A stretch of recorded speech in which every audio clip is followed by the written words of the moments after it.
Hey, good afternoon. You got a little more of me, whether you like it or not. My name's Jed. This is Deanna Mayers. Hi, everybody. She's our Director of Curriculum. And next month, well, actually in January of 2002, 4 superintendents came to me and said, we want to have online courses. And we started evaluating options the next day, and we had a summit with superintendents on February 23, 2002, where they got to look at choices. Afterwards, they said, I don't know what to do. What should we do? And I said, well, I can tell you right now. And they said, no, let's have another meeting. So we got together on April 11, and they said, well, what are we going to do? And I said, we're going to license Blackboard because Blackboard is a tool that we can use where we can train teachers to develop curriculum. We can copy the courses, and the courses can be locally customized, and it's a company that has an API, so we can get building blocks or other technologies integrated with the Blackboard system.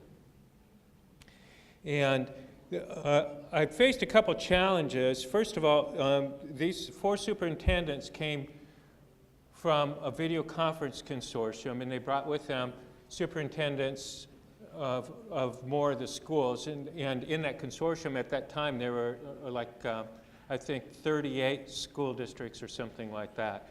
And so their knowledge of delivering curriculum using technology was connecting to live classrooms. There wasn't a need to invest in curriculum. There really wasn't a need for a lot of professional development because you could train someone to be a video conference teacher in a day, essentially. The 4 school districts that started it had received a grant for $32,400 to develop online curriculum. And the perception of the group was that was enough money, that we can do a K through 12 curriculum for $32,400. And then they asked me, well, what are your other experiences? And I said, well, when we were at the University of Nebraska, we spent about $125,000 per course. And when I worked for the Jason Foundation, for that one semester course I created for them, that cost about $600,000. And when I worked with the Jack Wyckoff to create chemistry courses, the budgets for those, for the 2 courses was about $1.2 million. And they said, no problem, just make it happen. And I said, well, you're going to have to chip in a little bit of money. And so they all agreed that, well, the 22 of the districts decided that they would each chip in $5,000. And we were going to move into this new market where the schools were competitive with cyber charter schools for their students, and essentially the tuition of those cyber charter school students. For the first time, the schools they don't have open enrollment of any form in Pennsylvania. And so it was new waters for them. There's no one who had, of those school districts, there are no teachers who had ever taught in an online course. Very few had ever taken an online course. No one had any idea what course development was, let alone some of the challenges or what resources to use. Nonetheless, we forged ahead and we built an online consortium, and me believing that content is critical to the success for this group because these are small and rural and poor school districts. So what we built was a not-for-profit corporation. And this is our motto, providing robust, engaging learning environments. We put together a network of, it's a network of educators. We put together partnerships for content and technology. We've developed K through 12 curriculum. We've developed a language institute. I talked a little bit about the Language Institute this morning, and Bill referenced it as well. We've licensed technology. We licensed Blackboard Mobile, and Blackboard Learn, and Blackboard Collaborate, and just about everything that they sell over there, and other technologies. We put together some professional development initiative. The first one was, the title was like, what the heck is Blackboard and how do you use it? That's a first class. That's the first professional development class you taught. And then we also provide some other services. We talked a little bit, I showed you a slide of the percentages of how districts use it. About 70% of the 165 districts that we work with do some sort of blended learning. About 40% have some type of cyber academy, so where students are taking one or more classes that are fully online. Alternative schools, gifted programs, summer schools, some help with homebound and homeschooled students, and lots of credit recovery. It gives me a great deal of pleasure to let Deanna tell you all about our courses, how she goes about developing the courses, and I didn't think he was ever going to shut up. No, I'm kidding. I'm paid by the They've word. heard that already. Yeah. All right, so let's get to the fun part. Now, if you have any curriculum gurus in here, okay, so you're going to love this. This is the fun part to me. So if you're not, I'm sorry. Hopefully I don't put you to sleep. But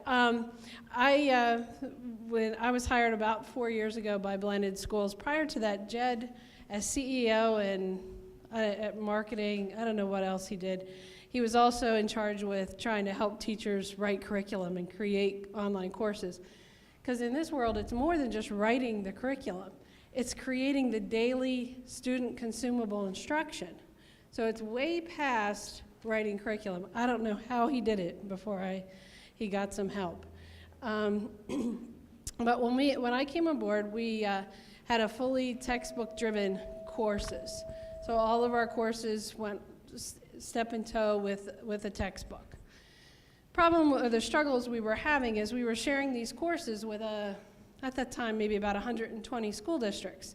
Well, not everybody adopts the same textbook. And that wasn't real good working across a consortium. And the way it works, we hire teachers from our member districts. They go through pretty extensive training, which I'll talk about. And then we share those courses amongst the entire membership. So when you create a course and you share it with the membership, if they don't use the textbook, it's harder for them to utilize the course.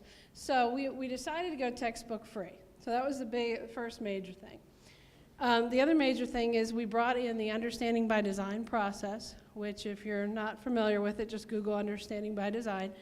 Basically, it's 3 simple steps. Figure out what in the world you want the kids to know. What's the most essential part for them to know? Figure out how I'm going to assess it, and then let's build the instruction.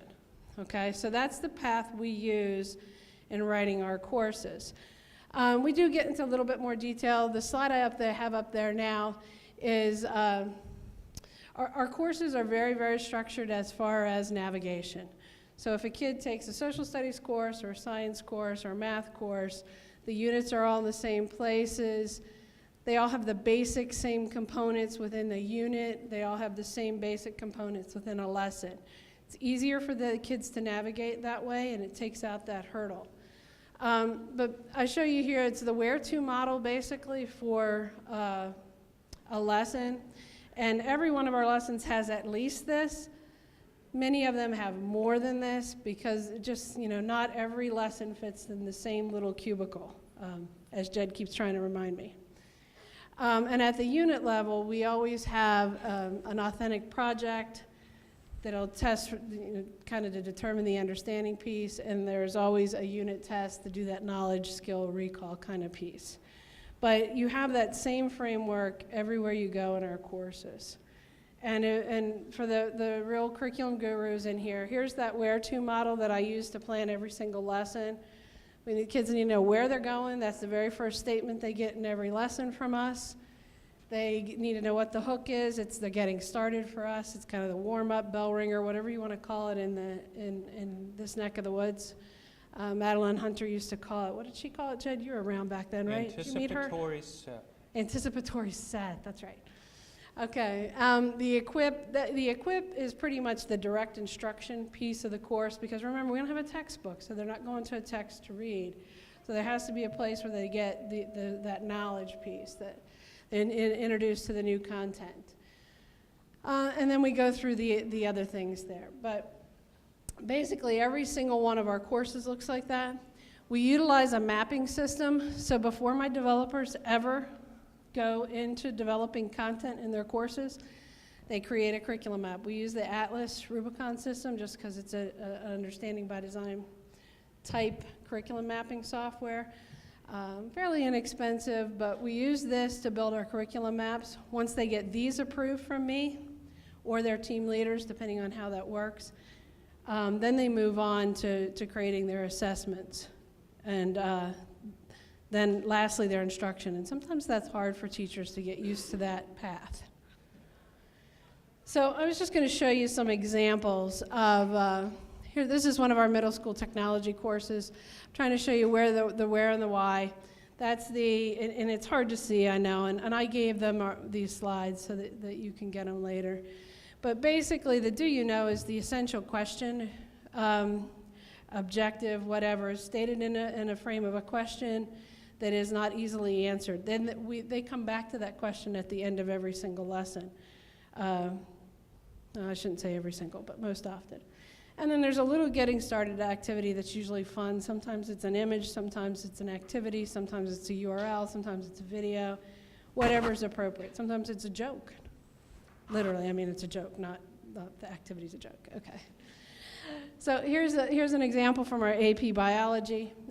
This moves on to the equip part of it. Now, I will say College Board AP courses all are textbook because the College Board will require the textbook. And some of these, when we design these courses, I should back up, they're all designed, remember again, by classroom teachers, practicing teachers, but they're also designed for people to implement in many different ways. Jed showed you the slide of, 8 different ways people predominantly use us, use our content. So some people may use this stuff supplementary, some people use it blended, some people use it completely online. So when developers develop this, they have to kind of keep that in mind, which was also, throws a little bit of a hurdle in for them. But in the equip part, they get a little introduction to what the lesson's going to be. We focus a lot on concept vocabulary. I'm a big believer in that if they don't understand the concepts, the vocabulary, no matter which course you're in, they're never going to be able to get to the understanding point. So we focus on that. We use StudyMate for that. We're going to move to using StudyMate online. Anybody use StudyMate in here? Pretty simple. Pretty simple. Google it. StudyMate is an awesome little tool. It's a building block. Is it considered a building block? Yeah? No? Yeah, it is, Yeah. because there's StudyMate class, so the students can actually build. Yeah, and in StudyMate, you can actually build collaborative things, and it's kind of a gaming thing. I'll show you an example, since nobody's seen it in here in a little bit. But trying to get some reading across the curriculum in, and whoops, I thought there was one there. We always have a direct instruction lecture in the course. Spend a fair amount of time on developing these lectures. I'm a Hitler when it comes to how long the lectures are. I do not let any lecture exceed 5 minutes because I could not tolerate sitting watching a video for more than 5 minutes, and so I don't think the kids could. So I usually aim for 3 to 5 minutes. If they feel like they have more content than that, they break it up and they put interactives or something in between it. And if you guys have questions as I'm like rambling on here, please feel free to let me know, okay? So here's kind of an example in our probability and statistics courses of some of the interactives and things that pull them into the rethink, revise, and reflect for collaboration. So on the right, on the left, your left, my left, your right, yeah. There's a sorting activity that was built using soft chalk. We try to use tools that I can teach the practicing teacher pretty quickly how to use, and so that the technology doesn't get in the way of the content. That's generally our goal. So soft chalk is one of those kind of tools. Just a simple sorting activity, and if you could see it, it's just reviewing the content from that probability lesson. We always have some sort of collaboration or reflection point in the lessons, and there you're seeing a simple discussion board. Try to make sure that each one of our, and this is in every lesson, we try to make sure every lesson has multiple ways to evaluate the students. One for self-eval, because most of those interactions give them a score right away. So the kids can get, oh, I got it, or oh, no, I'm not getting this. Maybe I need to ask the teacher. Then, some of our assessments could be a wiki that's being assessed. It could be journals. We have a journal and an intentional note-taking in every lesson also. We were finding that kids don't intuitively know to take notes. How about that? So we put in an intentional one with usually a graphic organizer that sets up the lecture, and they have to submit those notes at the end in their journal at the end of the lesson. Basically not for us to grade them, but for us to kind of see, so that as the facilitator you can kind of see they took notes and the breadth of what they took notes. But you're not really grading them. Way back when I was back in the classroom, we used to collect their notebooks. I don't know if anybody does that anymore traditionally. But it's kind of like that, but it's really just a check and balance to make sure accountability. The other thing we do is we organize our journals in units. So the journal link that you see there, everything in Unit 3 links to the same journal. And if you've ever used the journal tool on Blackboard, it kind of then just builds this big notebook for them. So when they go to review for their unit test or their unit project, if they need anything to complete their project, they have that journal kind of as their virtual notebook. And that's why we do it all in one. The only time that we create a separate instance each time when we use it is for the wiki, just because it's usually just a different beast the way we use wikis. But for journals and blogs and discussion boards, we use one instance that's linked to it throughout the unit so that students can very quickly go back and have a unit discussion instead of a by topic discussion, so that it's not separating the content away.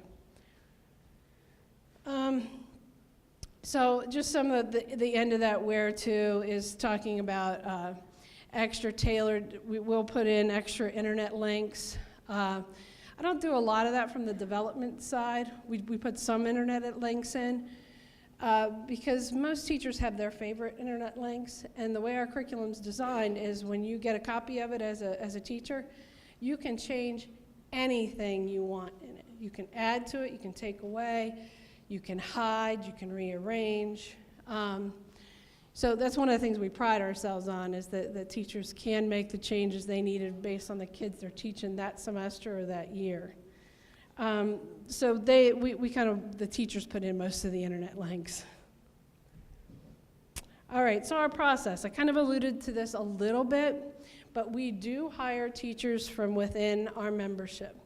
So they can come to me in many, many different ways, but sometimes it's our trainers are out there and they said, oh, Deanna, this teacher really gets it, contact her. There's been people today that I've said, here's my card, contact me, I'd be interested in working with you. I put out mass emails looking for people to apply. They go through a whole interview process. They're given a supplemental stipend for working with us. They sign a formal contract. Then they first go, they commit to a full week of a developers camp. I think some of you were probably in here when they were talking earlier about the possibility to bring in a developers camp to this area. I bring them in, and it's a very intensive full week of training. So come back to the development process here. This is kind of the way we release a course. I hire. They create that framework, they get paid after the framework their first stipend. They create their assessments, they get another stipend. Then they create their instructional content. See how I make them go through the process? Because they can't get paid until they go through it. And then it goes through a technical review, which is a couple of the BSN staff that'll go through it. Then it'll go through peer review because, as smart as I think I am, I cannot tell you if my AP biology class's answers are correct in the tests. So we find someone throughout the network to peer review it and give feedback. Then the original developer will go back and make their edits. Then it'll go through a copy edit. It does only go through one copy edit, unfortunately. We'll work on getting it through more than one copy edit. And then we release the course to our membership. So there is a process to letting it go. Developers get a checklist this is just a glimpse at it. I could share this with you. I don't know who I should send it to, but I can share this checklist to somebody. And it's just what we use based on our lessons to make sure they have all the components. And if they don't, then they have reason. As long as they can argue their reason with me that they don't need that component, I'm not I'm not unconvincible that everything has to be there. I'm not that rigid, but they do have to plead their case with me. And then we just have some things at the end because there are things that they'll not think about. So they get that checklist. So I started to talk about the developers retreat. It is immersive, so we look for someone who is proficient in Blackboard, or at least has pretty good Blackboard skills. They don't have to be a Blackboard expert to be a developer.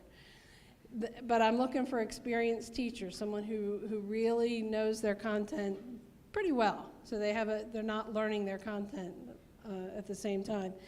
And then we add them putting them into this developers retreat, and usually we get a pretty successful development process out of that. At the retreat, we focus on 3 different things. It is not about technology. Technology is one piece of it. We talked first about curriculum design. They build those frameworks. A lot of people will tell me when they're done, I learned more about curriculum and teaching during writing this course than I did about Blackboard, and I thought I was going to learn about Blackboard. So we'll go through the Marzano's instructional strategies that we push them to try to integrate, collaboration strategies with productive group works and things like that. We'll get into instructional design, the small things like you don't use red and orange together. Things like that. You'd be surprised how many color combinations we think look good. Navigation, that type of things. We school them in copyright, big time. Because the old adage of you can make any copy for your classroom kind of goes away when you're starting to publish online, and we're sharing them across membership. So we have to be pretty careful about attribution and copyright. And as well, we would want someone to do that for us. And then we finally get into the Blackboard and the tools. And as Jed said, we don't just develop in Blackboard. We use Blackboard as our delivery mechanism. And some things are created directly there, but we use SoftChalk a lot, use StudyMate a lot, and we do a lot of screencasting and audio-visual kind of recordings with that. So they come to this retreat and they get absolutely immersed, and when they leave, they'll say, my head is spinning, I can't remember what we did on Monday because today is Friday. They do have application time, so they're working on their course as they're there. They'll get a little bit of training and then they apply it, a little bit of training and they apply it. But it is a long week and it's a lot for them to take in. Why do we do it that way? It's really timing. I'm hiring teachers who have a full-time job, and I want to take the most advantage of the entire summer, so I give them pretty much the first week out in June, we'll do the retreat for my crew. And that way they have the entire summer to really work hard. And some will get done through the summer, just depends on how much they devote to it, but some it might be the next spring before I get the course. But so to continue to support them after we go is we do a couple of things.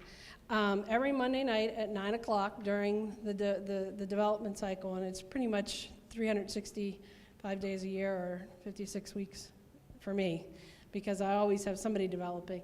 I have a meeting every night, Monday night at 9 o'clock. So my kids know, get out of mom's way, it's meeting night. And we meet in Wimba Classroom, or now we're meeting in Collaborate.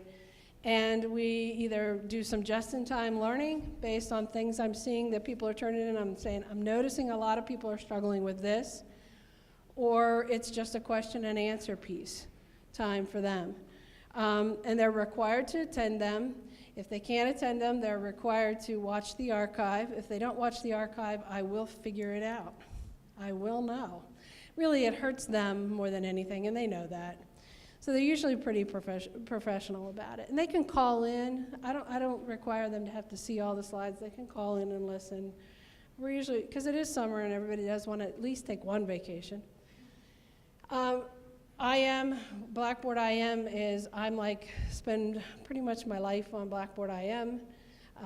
It's the old Pronto, it's just whatever you use for instant messaging. And we have a help desk, who is my counterpart, Chris Davis, that mans that. So if they can't get me on IM, they'll put a help ticket in for Chris, and she'll get back to them within 24 hours. So we continue to provide support throughout their development process. Bottom line, it's not just, here you're trained, tell me when you're done. It's, I'm in your face all the time and trying to support you throughout the entire process. And we also do a lot of asynchronous training that's available out there. Anything that we train at the retreat, they get in a Word document and a screenshot video on the how-to that's posted so that they can go back to it at any time. And so I think we try pretty hard to make sure that we are supporting them every step of the way. It is a big jump for teachers to go from posting their content to Blackboard to creating an online course. They're not the same. And it's a great experience because, man, now I get to see the ahas on teachers' faces. That's pretty cool to see that. You know, when I first entered this about 30 years ago, I was seeing the aha on 5-year-olds' faces. Pretty cool to see it on a 50-year-old teacher's face now, or even a 55-year-old. I think we're into Jed's slides now, but I'm gonna take a moment because he doesn't need to talk anymore. Does anybody have any questions about course design, development, support, training? I said a lot, I know. Go ahead.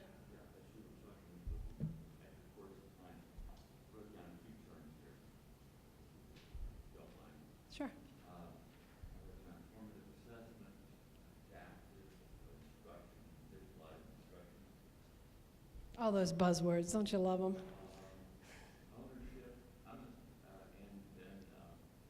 also in a comparison to time spent administering a course like this versus face-to-face instruction. So maybe we'll just take one or two of that. All right, so Okay, so I saw you had a term up there. formative assessment. So Formative instruction practices. I mean, okay, let's look at the administering this course. May notice students doing poorly. Do you have built right into the course design, you know, another voice explaining the concept, another way to explain the concept? So when developers develop the courses, they're required to, at least half the lessons, create this little folder that's called differentiation, or at least half the lessons, okay? Well, I don't require it on every lesson because, let's face it, there are some lessons that they're going to have to go back and review what's there. Teaching it a different way, a different voice is easier. Blended Schools does not teach the courses. So our teachers teach them. So when our professional development staff goes out for them to take a copy of our course to teach, we always talk about how could you add a different link or a different piece of resource, or how you can hide content or move it around to change it for your learner. So there are some things built in as handy guides for the teachers, but you know, we really want, we're giving you the bare bones to start with. It's almost like giving you the textbook in the old days. We want the teachers to take that ownership, and we do train them with the Blackboard basics when they come in, but we want them, they know the kid that's in front of them. We want them to make those choices and changes. So I guess yes and no. So they can pull out of the differentiation folder if there's something appropriate in there, or they can send the kids back to a different lesson or to even a different course. Am I hearing correctly that you're saying maybe some of the lessons you actually have a differentiated Yes. playing machine? We have a folder that's got different ideas on if your student is struggling, here's what I would suggest. So that's not really differentiation, but they still like to put them in there. Or it's still up to the teacher to make that decision. So, right, so that's where the formative assessments come in the lesson. So you have those formative assessments that might be a student immediate feedback to the student in the interactives, that they say, hey, teach, I'm not getting it. We know that doesn't always happen. So they also have formative assessments in the form of knowledge, skill, recall tests that are in the test manager. That's considered a formative. The journal reflections are formative. Those are usually where our teachers realize, they're not making the right connections. Their notes, their discussions, and sometimes we have some open-ended assignments and things like that in there. So those are all the formatives that say, there's the kid's not getting what they're supposed to get in this lesson. I either need to pull out of the differentiation folder or the reteaching folder, or I need to add something in myself. So that's the first part, I think, of one of your questions there. Yeah, Does that make sense to you? Is that what you're looking for? I understand what you're saying, yeah, but you got an next map, and I understand you're just giving a quick rundown. Yeah. And of course, since these people are doing it, they're like creating a work for hire. That is, these belong to. They belong to blended schools. Yeah. Yeah, there's a contract that they sign, and Jed could probably answer more on the contract than me, but basically, blended schools owns it. Your district can use it as long as you're members, and the teacher developer can use it but cannot resell it to another vendor.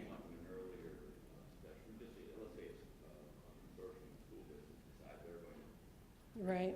Have their own camp, develop their own material. From what I know about things, it would seem that they're doing that, and they're being paid for it, so. And they're being paid outside the district time, so they're not getting pulled out during their district duties. The districts are not pulling substitutes for them. It's all outside of their regular contracted day. And they get a 1099 from us that they have to submit. But it doesn't mean that not all consortiums work that way, and blended schools didn't even start that way. Right, Jed? Our first year didn't start that way, and I think I was in this room when that question was addressed in the session in here before. And the question then essentially is if a teacher creates an online course as an assignment or part of her or his responsibilities within her contract. If there isn't a written contract that explains the ownership, the way the copyright law is written and the way the court precedence is that the school district would own that course whole and in its entirety, and the teacher would not have any copyright ownership of it. And the superintendent that was sitting here from Loveland, I believe, he said he'd like to see teachers be able to take it with them if they left the school district. In that type of circumstance, I would recommend that there would be a contract that explains that relationship. Now, if a school district hires a teacher to create the course outside the school day and pays it as a stipend, in that situation, it makes it very vague, and it's very important that there is a contract. If the teacher does it as part of their FTE responsibility, then the law is very clear, the court precedence is very clear. Absent a contract, it's the school's work. That's all. So. And would it be all right just to ask for me to just ask Jed, when you have this course, do you have any idea how long it would take a teacher? Are you thinking how long would it take for teachers to administer this? And do you have any idea, any studies that looked at it? How long does it take to administer this collectively to say 25 students, versus the time that would be required in a face-to-face situation? Because to me, I, having dealt a little bit with this kind of thing, I know there's an enormous amount of time that teachers who teach online portions of things spend at home, after school hours, in the evening, on the weekend. Yeah, and so let me tell you this, is that there's a big misperception that teaching in an online course means that you grade student work, okay? If you do that, that's no different than a print-based correspondence course that we've been doing since 1929 in the United States. So what I would consider an FTE for a teacher would be 100 course enrollments.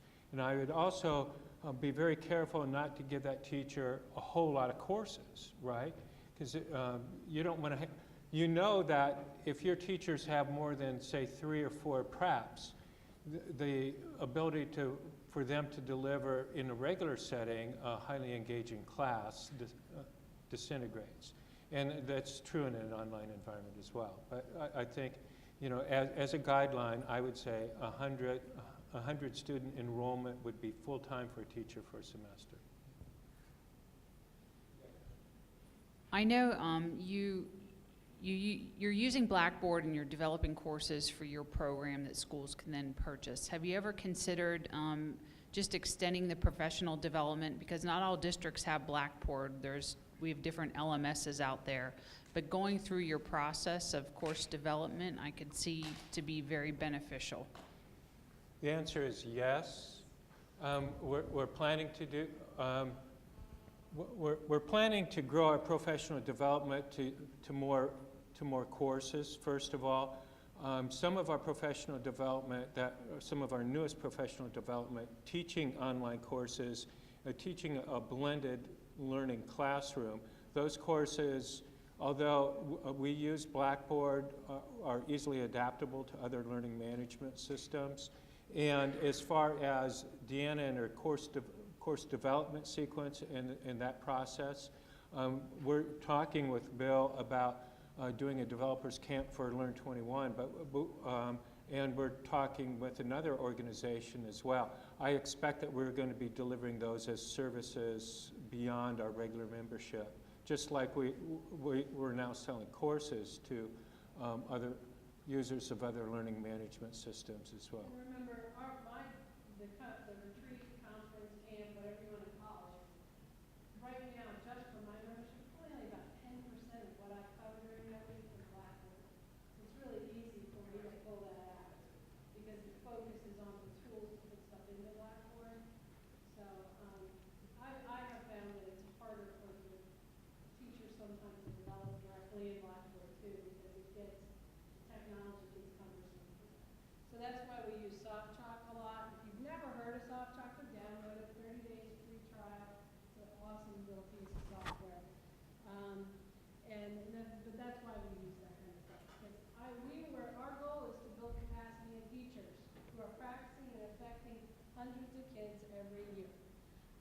You could go hire a professional developer to write these courses. They would cost more, but you'd have to give me more money.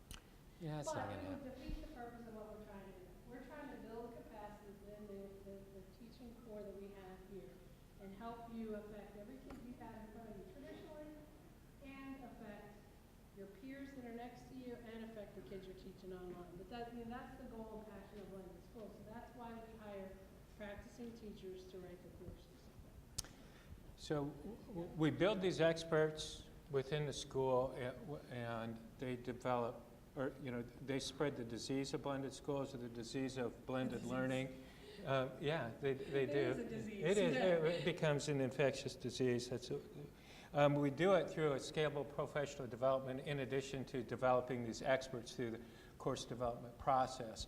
And so, and we deliver the professional development in a wide variety of ways. And I think that we don't have very much time, but just very quickly. Let's take this question. Oh, another question, sir. Quick question from old way of thinking, but what the vetting process of what you develop, is it you train people and hire the rock stars, to use the previous panel's terms, hire the rock stars of a district to develop the curriculum, and then it's just put out there and used, or is there some vetting where we do some trial lessons first with some guinea pig students to see how it fleshes out, or is that fleshing out process part of just we roll it out and see how it works and make changes? Yeah, we don't do a beta release. We do a general release of our courses, but we also, through our help desk, track tickets about those courses, and then Deanna and her team does maintenance and update on the courses, and so, but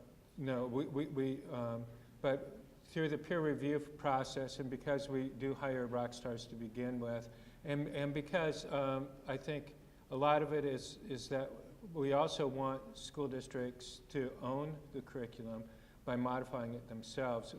We found that a pilot process really doesn't help that much anyway. If we were a publisher that didn't feel this responsibility of changing the behavior of teachers and helping transforming schools, we'd probably do it differently. You know, So then, my district uses this process. Lars is teaching that newly developed tool, Mhm. and hey, we need to tweak this or that. That goes out to everybody that is, as far as there's an idea or another twist you could use, or that just stays with Marshall, the teacher is it. It depends. So I'll go back, I'm gonna go back to the beginning of your question. So we release it, we do that peer review process to make sure that the rigor and relevance but it's a minimal process. And we get it out there, because I want people using it, okay? Because I don't want anybody to have to start from scratch like we do. So that we get it out there, and we do start tracking all the help tickets. We encourage to turn in the good, bad, and the ugly about the courses. We then edit our master copy, and we share then that with whoever puts the ticket in. The one thing we haven't still quite figured out is how to get that out to the other 6,000 copies of English 10 that might be out there. And we tried to do the BSN share so that people would start talking about the curriculum, but I can't get, we still haven't yet gotten enough teachers to start talking. We're getting close, but we're still having a little bit of that. So the way our system works is we make our master copies, they make a copy of our master, and then it becomes the district's master. And then the district could just give them exactly our master, or they could make now a district master that has got the few tweaks that they might want for their curriculum, and they make copies of it from there. But we do maintain our courses every single year. We go through them and make sure that we look at the tickets, we make minor fixes. If I get a report that there's a question that somebody thinks is wrong, then we'll fix that. But it is a yearly maintenance. It's a 4-year cycle on the curriculum. So it's elementary, middle, high, and then all the others go in the 4th year with the rebuild. That's kind of how it goes. The other thing I want to add to that is that with Blackboard functionality, you could design your course so that there are rolling fixes that affect everyone who is using copies of that course. The problem with that is that you're messing with the cheese of the teachers. And so if it's, it's March 5, I make a change in a unit or a lesson that a teacher that is discovered, in Unit 3 of Algebra 1, and I make that change, and if I have the course set up in Blackboard so that it pushes those changes out to the 2,000 copies of that course that's being taught, then it affects all those teachers, and those teachers are probably, they have lessons, and their work is being affected by it. And so we really can't do that, especially there's in our system, there's 17,000 teachers that are teaching copies of these courses, and there's about 26,000 copies of the 160 master courses or something like that. Ridiculous number, but you don't want to mess with it while it's in action. We want the teachers to mess with it, but as an organization, we don't want to. They can have a new version of that course next semester or next year if they want. They can choose not to, but we don't want to mess with their stuff while they're working on it. One of the strategies they often do is they'll make a copy of our new course every year because they know it's been maintained, but they keep their course because they've edited that course and they've made it their own, and they don't want anybody messing with it. So we've done quite a few surveys, but thank you for bringing it back around to that, because that was a point I should have made. Yeah. I know we only have a few minutes. Yeah. Actually, probably not.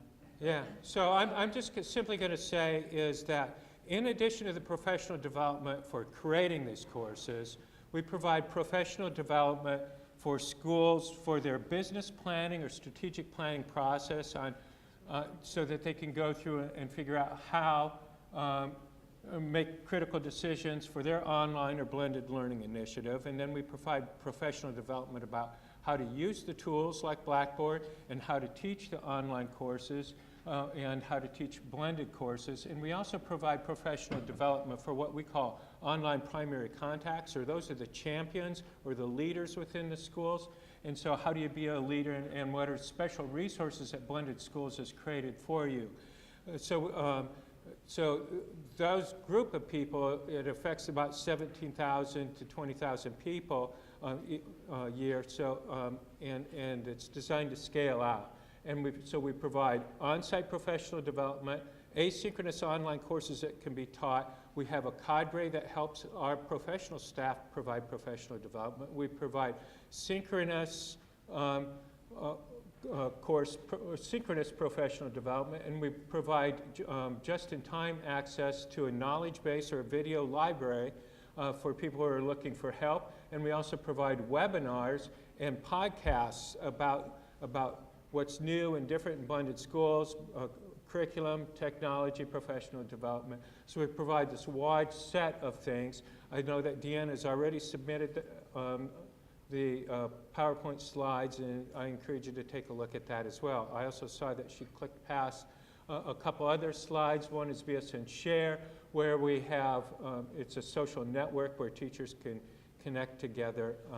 And so take a look at those slides.